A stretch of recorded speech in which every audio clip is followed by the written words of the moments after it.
স্বপ্নের সমুদ্র সৈকতে ছুটি কাটাতে গিয়েছিলেন শত শত পর্যটক, কিন্তু মুহূর্তের মধ্যেই সেই স্বপ্ন পরিণত হয় ভয়াবহ দুঃস্বপ্নে। ডমিনিকান রিপাবলিকের জনপ্রিয় পর্যটন এলাকা বাহাহিবেতে অবস্থিত ফিভা উইন্ডহ্যাম ডমিনিকান বিচ হোটেলে ভয়াবহ অগ্নিকাণ্ডের ঘটনা ঘটেছে। আগুনে প্রাণ হারিয়েছেন ৪৬ বছর বয়সী ইতালীয় নারী ফ্রান্সেস্কা ভ্যালেন্তিনো। এছাড়া আহত হয়েছেন আরও কয়েকজন, যাদের মধ্যে ৩ জনকে হাসপাতালে ভর্তি করা হয়েছে। প্রত্যক্ষদর্শীদের বর্ণনায় জানা যায়, হঠাৎ করেই আগুন ছড়িয়ে পড়লে পুরো হোটেল জুড়ে আতঙ্ক সৃষ্টি হয়। প্রাণ বাঁচাতে দ্রুত হোটেল ছেড়ে বেরিয়ে আসেন প্রায় ১,৭০০ অতিথি। চারদিকে ছড়িয়ে পড়ে ধোঁয়া, আগুন আর আতঙ্কিত মানুষের চিৎকার।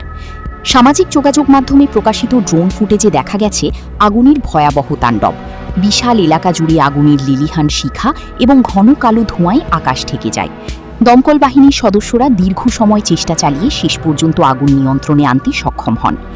তবে কী কারণে এই ভয়াবহ অগ্নিকাণ্ডের সূত্রপাত হয়েছে তা এখনও নিশ্চিতভাবে জানা যায়নি। ঘটনার প্রকৃত কারণ উদ্ঘাটনে তদন্ত শুরু করেছে সংশ্লিষ্ট কর্তৃপক্ষ। একটি আনন্দময় ছুটি কিভাবে মুহূর্তের মধ্যে ট্র্যাজেডিতে পরিণত হতে পারে, ডমিনিকান রিপাবলিকের এই ঘটনায় তার সর্বশেষ উদাহরণ।